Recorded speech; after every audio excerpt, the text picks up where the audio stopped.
Штипската пастремилијада 2025 година ќе се организира на две локации. На шеталиштето Ванчо Преке ќе се постават штандови за продажба на пастрамаилии, кои мора да бидат со изворни стандарди и квалитет. Угостителите ќе мора да ги прифатат условите за стандардна подготовка, квалитет и вкус на штипската пастрамалија.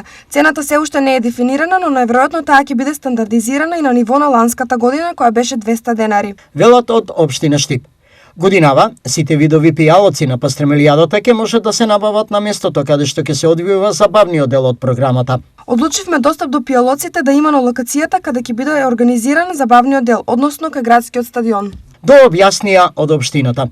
Джиновската пастремаилија и годинава, традиционално, ќе ја подготви пекарата Штипски сокак и мајстор Никола. Колку ќе биде тешка годинава Штипската пастремаилија? Да, традиционално пекарата Штипски сокак ќе ја направи и оваа година Джиновската пастрамаилија.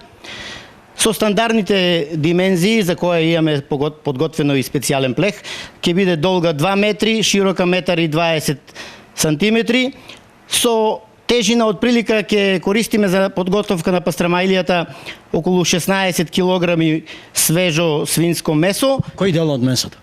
Па бут ќе биде тоа, или каре, така да ќе имаме и секако тесто од околу 22 до 25 килограми тесто.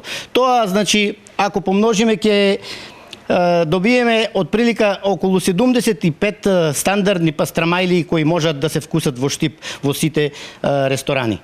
Добре, и тоа кога ќе се собера сума сумарум, колку би била тешка ова пастрамаилија? Па од прилика тежината околу испечена ќе биде околу 37 до 40 килограми. Да. Колку време ќе се пече? Ќе се пече околу 25 до 30 минути. Добро, масло или свинска маста како традиционално ќе се додава или како? Па знаете дека во нашиот град живеат и луѓе со муслиманска вероисповед, така да ние традиционално ја правиме со сончокледово масло. Да. Кога се пече? Пред денот на пастремилијадата како? Кога? Да. Ние ја печеме непосредно пред изложувањето на бината, така да од прилика 1 час порано ќе биде испечена, да можат граѓаните да ја вкусат и таа да биде свежо печена.